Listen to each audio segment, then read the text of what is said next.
Hello students, welcome to CBSE class 7। तो कैसे हैं आप सब लोग? भाई मैं तो होप कर रही हूँ सभी बच्चे फिट एंड फाइन हैं और रेडी हैं एक बार फिर से डिस्कस करने के लिए नोट सीरीज। तो भाई हम लोग नोट्स बनाना सीख रहे हैं आपके बहुत सारे चैप्टर्स के और कोशिश कर रहे हैं कि कम से कम लिखकर हम लोग नोट्स बनाएं और अपने चैप्टर्स को अच्छे से रिवाइज कर लें।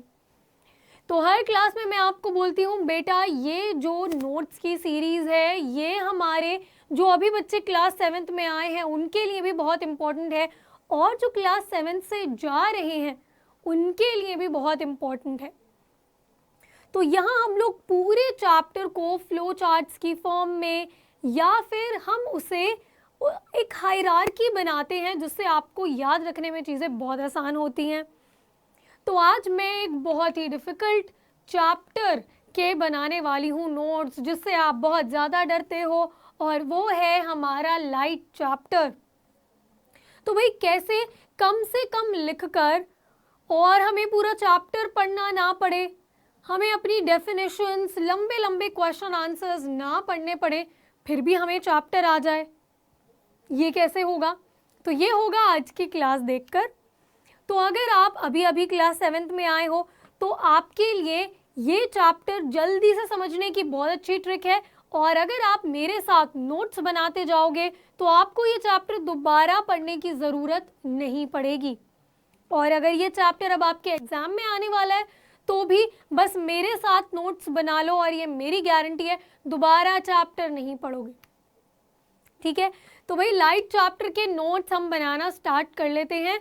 तो जल्दी से आप सभी मुझे कमेंट्स में बता दोगे कोई और चैप्टर अगर आप करना चाहते हो और इस चैप्टर में डाउट क्या रहता है वो भी जल्दी से कमेंट सेक्शन में बताएंगे। आई होप सभी बच्चे आ चुके हैं, नहीं आए हैं तो अपने फ्रेंड्स को बोल दो कि आपकी क्लास स्टार्ट हो गई है और आपको मेरे साथ आकर बनाने हैं नोट्स।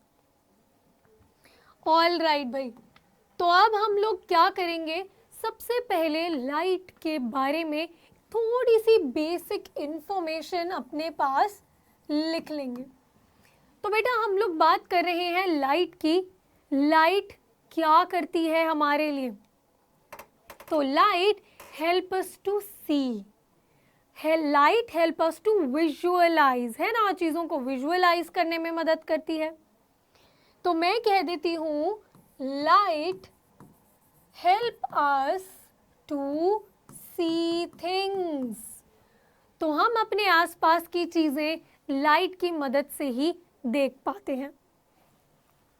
और इसी के साथ साथ लाइट ट्रैवल कैसे करती है? लाइट ट्रैवल करती है इन अ स्ट्रेट लाइन।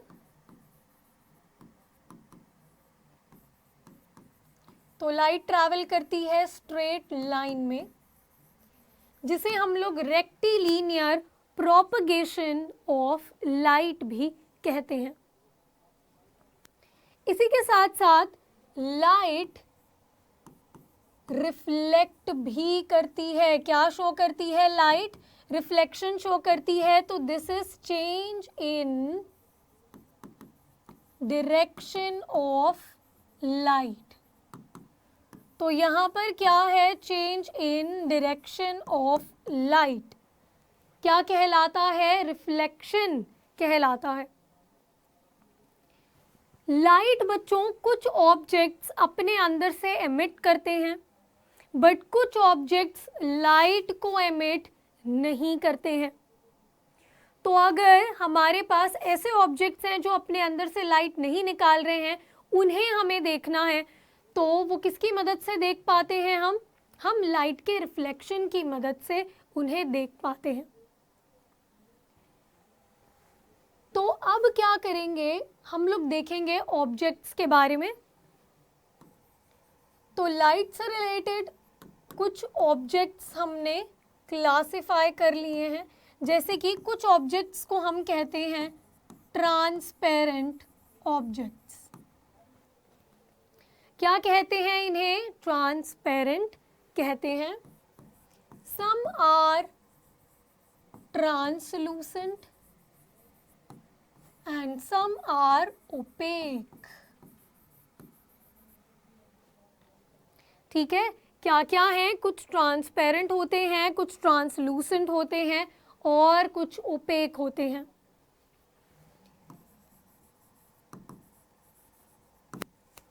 तो ट्रांसपेरेंट वो ऑब्जेक्ट्स हैं जो कि लाइट को अलाउ करते हैं खुद से पास होने देने में, वो भी कंप्लीटली. तो मैं लिखूंगी allows light to pass through them completely. Through them completely word लिखना बहुत जरूरी है. कंप्लीटली. फिर आ जाते हैं ट्रांसलूसेंट. तो ट्रांसलूसेंट अलाउ करते हैं लाइट को, allows light to pass, light को पास तो होने देते हैं बट पार्शियली. ठीक है, पार्शियली पास होने देते हैं. और उसके बाद आ जाते हैं ऐसे ऑब्जेक्ट्स जो कि लाइट को बिल्कुल भी पास होने नहीं देते. तो यहां पर आ जाएगा do not allow, do not allow light to pass. Allow ही नहीं करते लाइट को. तो लाइट की मूवमेंट कैसे हो रही है पर्टिकुलर ऑब्जेक्ट्स में, उनके बेसिस पे हमने 3 नाम अपने ऑब्जेक्ट्स को दे दिए हैं. अच्छा जी, अब लाइट क्या करती है, लाइट अगर किसी भी शाइनिंग सरफेस पर पड़ती है तो मैंने आपको क्या बताया, लाइट का डायरेक्शन चेंज हो जाता है और उसे हम लोग रिफ्लेक्शन कहते हैं. तो रिफ्लेक्शन आपको पढ़ना है 2 चीजों में. पहला है मिरर में, यानी कि अब देखो रिफ्लेक्शन हो रहा है तो रिफ्लेक्शन से क्या होता है, इमेज फॉर्मेशन होती है. तो इमेज फॉर्मेशन हमें इन 2 चीजों में देखनी है, मिरर में और लेंसेज में. कैसी इमेज बनती है मिरर्स में और लेंसेज कैसी इमेज फॉर्म कराते हैं, ये हम लोग देखेंगे. तो अब हमें लिख लेना है इमेज फॉर्मेशन. क्या लिख लेना है, इमेज फॉर्मेशन लिख लेनी है. और 2 ऑब्जेक्ट से देखने वाले हैं, मिरर से और लेंसेज से, और इनमें भी टाइप्स होते हैं. तो बेटा ये जो पार्ट है ये सबसे ज़्यादा इम्पॉर्टेंट है, इसे मिस मत करना. और अगर आपने अब तक अपनी नोटबुक्स और पेन नहीं उठाया है तो जल्दी से उठाओ, मेरे साथ ये नोट्स आपको बनाने हैं. अगर अब तक इमेज फॉर्मेशन नहीं समझ आती थी लेंसेज से बनने वाली और मिरर से बनने वाली, तो आज समझ में आ जाएगी. पहले तो मैं क्या कर रही हूं, इनकी 2 कैटेगरीज बना रही हूं, मिरर्स और लेंसेज. अब देख लेते हैं इनकी टाइप्स, इनके क्या टाइप्स होती हैं.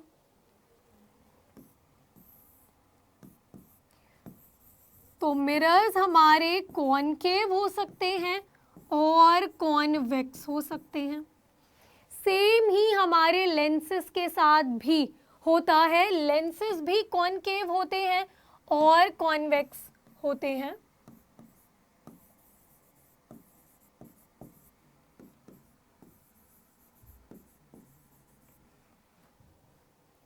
अब डिफरेंस आता है इनकी इमेज फॉर्मेशन में और इनके शेप में. शेप में कंफ्यूजन भी अभी दूर हो जाएगा. तो देखो भाई, कॉनकेव मिरर्स कैसे मिरर्स होते हैं, जिनका जो रिफ्लेक्टिंग सरफेस है वो क्या होता है, कर्व्ड है.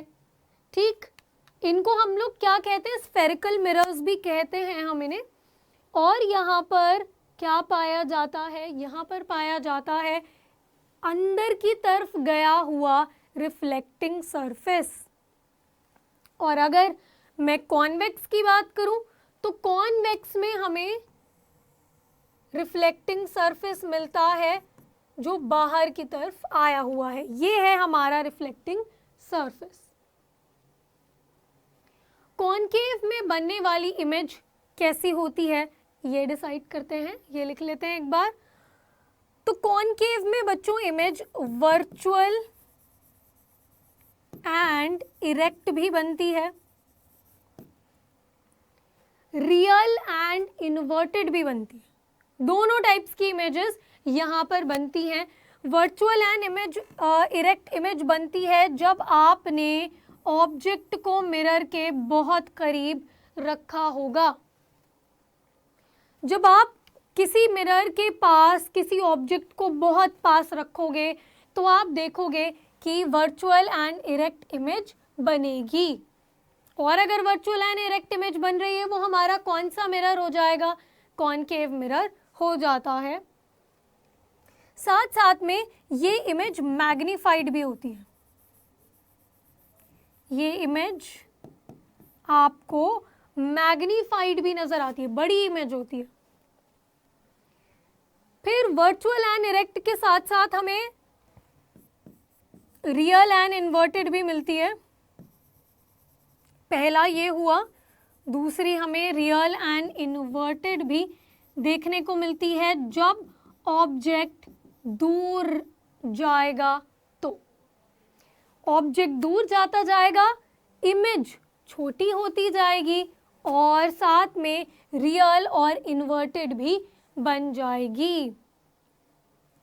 रियल और इन्वर्टेड का क्या मतलब है और वर्चुअल एंड इरेक्ट का क्या मतलब है? वर्चुअल इमेज वो होती है जो स्क्रीन पर नहीं ऑब्टेन की जा सकती, और इरेक्ट का मतलब है कि जो पार्ट किसी भी ऑब्जेक्ट का ऊपर की साइड है इमेज में वो हमें ऊपर ही नजर आ रहा है।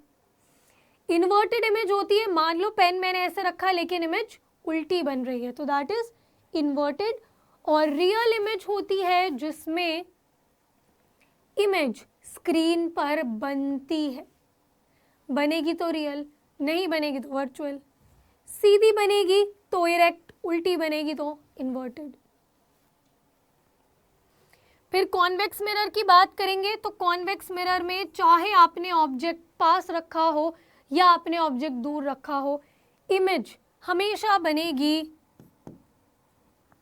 इमेज कैसी बनेगी हमेशा? हाँ जी, वर्चुअल एंड इरेक्ट बनेगी और साइज में छोटी भी होगी, डिमिनिश्ड। नखरे नहीं करता कॉन्वेक्स मिरर, चाहे आप ऑब्जेक्ट को पास रखो दूर रखो, ये एक ही टाइप की इमेज आपको बनाकर देता है। लेकिन हाँ, हमारे कॉनकेव मिरर के नखरे हैं, पास रखोगे तो इमेज अलग है, दूर रखोगे तो इमेज अलग बनती है। अगर इतना समझ में आ गया है, अगर इतना समझ में आ गया है तो बस आपने ये भी समझ लिया, ठीक है। बस यहाँ पर अभी जो हमने नोट किया है सेम टू सेम यहाँ नोट कर देंगे इंटरचेंज करके। जी हाँ, अगर आपने मिरर का समझ लिया है तो आपने देखा कॉनकेव मिरर कैसी इमेज फॉर्म करता है, बिल्कुल सेम ऐसी ही कॉन्वेक्स मिरर में बनने वाली इमेज होती है। तो मैं यहां पर लिख देती हूं same as concave mirror. Convex lens में बनने वाली इमेज कैसी होगी? बिल्कुल कॉनकेव मिरर जैसी। पास रखोगे तो वो बनेगी वर्चुअल एंड इरेक्ट, मैग्नीफाइड भी होगी। दूर लेते जाओगे रियल और इन्वर्टेड इमेज बनती जाएगी। कॉनकेव लेंसेज में सेम एज कॉन्वेक्स मिरर। अच्छा लगा कि नहीं? जल्दी से बताओ। अगर आपको समझ में आ गई है इमेज फॉर्मेशन, जल्दी से सेशन को लाइक करेंगे। लाइक करे बिना भाई सेशन को कोई नहीं जाएगा, और अपने फ्रेंड्स तक भी ये वीडियो आप सभी को पहुंचानी है। तो आप अपने फ्रेंड्स को भी बताओ कि किस तरीके से वो चैप्टर को इजी वे में लर्न कर सकते हैं। शेयर करो क्लास को, जानते हैं ना आप सभी, शेयरिंग इज केयरिंग। तो अगर केयर करते हो अपनी फ्रेंड्स की तो ये क्लास फटाफट से शेयर कर दो। क्लियर है इमेज फॉर्मेशन? तो भाई बेटा पहले मैंने स्फेरिकल मिरर्स और लेंसेज इसीलिए लिया है क्योंकि यहाँ पर बहुत ज़्यादा प्रॉब्लम बच्चों को रहती है। कभी भी याद नहीं होता कि कैसी इमेज फॉर्मेशन लेंसेज में होगी और मिरर में होगी। मेरे साथ भी ऐसा ही होता था। जब मैं आपकी एज में थी मुझे तो बिल्कुल समझ में नहीं आता था कि क्या कॉनकेव मिरर होता है, क्या कॉन्वेक्स लेंस होता है। अगर तब मुझे किसी ने ऐसे पढ़ा दिया होता तो हाँ मुझे याद रहता। तो आई होप आप सभी साथ साथ में नोट कर रहे हैं। तो बेटा देखो कॉनकेव लेंस कैसा दिखता है और कॉन्वेक्स लेंस कैसा दिखता है ये भी एक बार बता देती हूँ। तो यहाँ आपने देखा था कि अंदर की तरफ जो गया हुआ पार्ट है वो अगर रिफ्लेक्टिंग सरफेस है तो कॉनकेव मिरर है। तो अगर कॉनकेव आपको लेंस बनाना है तो ऐसे ही दो सरफेस बना दो और उन्हें जोड़ दो। क्या बन गया आपका? बन गया है कॉनकेव लेंस। कॉन्वेक्स लेंस बनाना है तो दो हमने ऐसे पार्ट्स बना दिए उभरे हुए और उनको जोड़ दिया तो बन गया हमारा कॉन्वेक्स मिरर। अब आ जाते हैं एक सिंपल सी चीज पे, एक और हमारी इमेज फॉर्मेशन रह गई है जो कि हमें प्लेन मिरर में भी देखनी है। आप चाहें तो एक ही शीट पर तीनों से बनने वाली इमेज कर सकते हो, लिख सकते हो। जैसे कि मिरर्स में मैंने यहाँ पर कौन से मिरर लिया?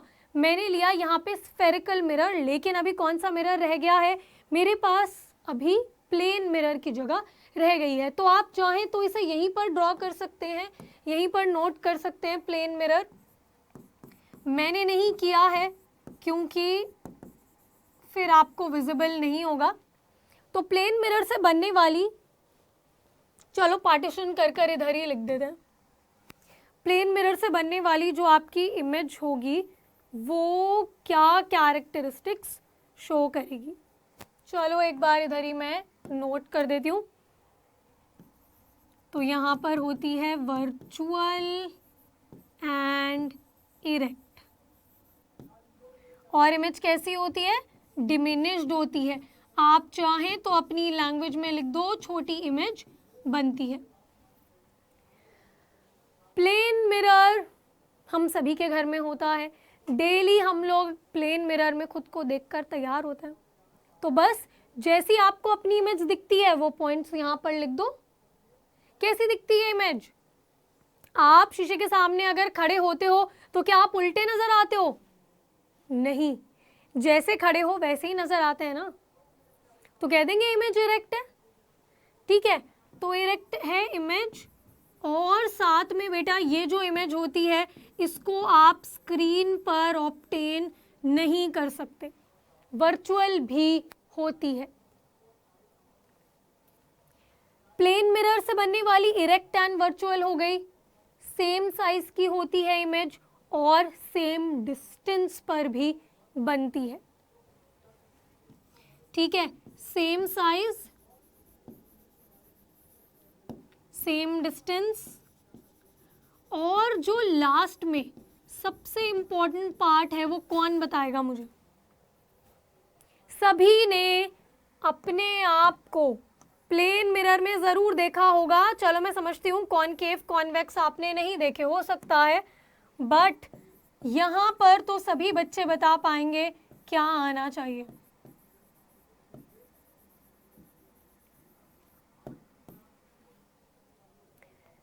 जब भी आप किसी भी टेक्स्ट को प्लेन मिरर में देखोगे तो आपको वो टेक्स्ट हमेशा फ्लिप हुआ नजर आता है। जो पार्ट राइट में था वो आ जाएगा लेफ्ट में और जो लेफ्ट में था वो आ जाता है राइट में। तो इस फिनोमेनन को हम लोग कहते हैं लेटरल इन्वर्जन। इन्वर्जन हो रहा है उल्टी हो रही है इमेज, लेकिन लेटरली, तो right becomes left and left becomes right. भाई अगर ये फ्लो चार्ट आपने अपनी नोटबुक्स में ड्रॉ कर लिया है और समझ भी आ गया है, तो बस लाइट चैप्टर में आपके मार्क्स अब कोई नहीं रोक सकता, आपको पूरा चैप्टर समझ में आ गया है। ठीक है, इमेज फॉर्मेशन हमें देखनी थी मिरर्स से, तो ये दोनों हैं हमारे स्फेरिकल मिरर्स और ये है प्लेन मिरर, दोनों से देख ली कैसे बनी इमेज। फिर हमारे पास है लेंसेस, कॉनकेव और कॉन्वेक्स, इन दोनों से बनने वाली भी इमेज देख ली है। अब एक बार डिस्पर्जन भी डिस्कस कर लेते हैं। डिस्पर्जन में क्या रह गया है, बाकी तो हमने सब कुछ कर लिया है डिस्कस। ठीक है, तो क्या क्या किया बच्चों, पहले तो हमने देखा लाइट के कैरेक्टरिस्टिक्स। लाइट हमें मदद करती है किसी भी ऑब्जेक्ट को देखने में। लाइट ट्रैवल करती है स्ट्रेट लाइन में, जिसे हम लोग रेक्टिलिनियर प्रोपगेशन ऑफ लाइट भी कहते हैं। उसी के साथ साथ रिफ्लेक्शन की बात करी, रिफ्लेक्शन है change in direction of light, और हमें इमेज फॉर्मेशन देखनी थी इन दोनों में। ठीक है, चलो तो आ जाते हैं डिस्पर्जन पे।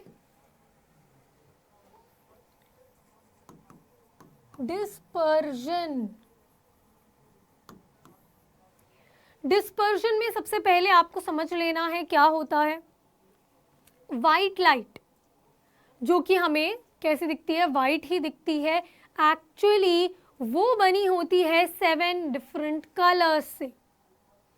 तो जब ये वाइट लाइट स्प्लिट हो जाए और हमें इसके अंदर प्रेजेंट 7 कलर्स नजर आने लगे, तो उसे ही हम लोग डिस्पर्जन कह देते हैं।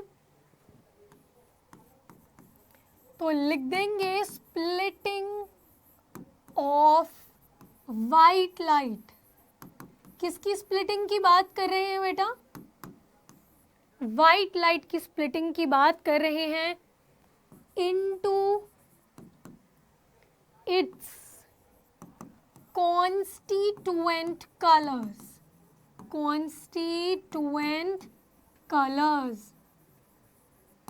is known as dispersion। और अगर अब प्रॉब्लम आ रही है कि ये constituent colors क्या हैं, तो इसके लिए बस एक क्या याद रख लेना है, कि एक्रोनिम याद रख लेना है, जिसे हम लोग कहते हैं विबग्योर। विबग्योर याद रख लो। इनसे बनते हैं हमारे colours. V stands for violet, indigo, blue, green, yellow, orange and R for red. तो ये सभी कलर्स हमें दिखते हैं। वायलेट सबसे पहले और उसके बाद रेड हम लोग देख रहे हैं। एक्चुअली ऑर्डर थोड़ा उल्टा होता है, सबसे ऊपर हमें रेड लाइट नजर आएगी और सबसे नीचे वायलेट लाइट हमें देखने को मिलती है। तो ये हो गए हमारे कॉन्स्टिट्यूएंट कलर्स, और इसी के साथ चैप्टर भी हो गया कंप्लीट। तो भाई लाइट चैप्टर में प्रॉब्लम रहती है कि मैम बहुत लेंथी चैप्टर है, समझ में नहीं आ रहा, लेकिन देखो हमने कितने जल्दी पूरा चैप्टर कंप्लीट कर लिया। तो आप चाहें तो ये सारे नोट्स एक सिंगल पेज पे बना सकते हैं, चाहो तो डिस्पर्जन को आप यहाँ फर्स्ट पेज में भी शिफ्ट कर सकते हो। अगर एक बड़ी शीट है तो पूरे चैप्टर का कॉन्सेप्ट मैप या माइंड मैप हम इसको कह रहे हैं, आपने अपने माइंड में पूरा मैप बना लिया और चैप्टर को अच्छे से समझ लिया है। ठीक है, लाइट क्या होती है, उसके बेसिस पर, उसके पास होने के बेसिस पर ऑब्जेक्ट्स को कैसे क्लासिफाई किया है। द मोस्ट इंपॉर्टेंट पार्ट, सबसे इंपॉर्टेंट, सबसे इंफॉर्मेटिव स्लाइड ये है आपकी, और एंड में डिस्पर्जन। डिस्पर्जन में कलर्स याद नहीं होते तो विबग्योर के मेथड से आप इन्हें याद रख सकते हो। ठीक है, तो इतना बड़ा, इतना लेंदी लाइट चैप्टर हमने एक झटके में कर दिया फिनिश। बस ऐसे ही बाकी चैप्टर्स भी हम लोग करेंगे, लेकिन सपोर्ट चाहिए मुझे आप सभी का। अगर कुछ बच्चे ऐसे हैं जिन्होंने अब तक सब्सक्राइब नहीं किया है, तो सबसे पहले सब्सक्राइब करना है चैनल को, और अपने फ्रेंड्स के साथ शेयर नहीं किया है तो वो भी करेंगे। और आई होप सभी बच्चों ने सेशन को लाइक भी कर दिया होगा। तो बच्चों मिलते हैं अगली क्लास में, अगले सेशन में मिलेंगे। तो कल होगा आपका next session. Till then goodbye, take care.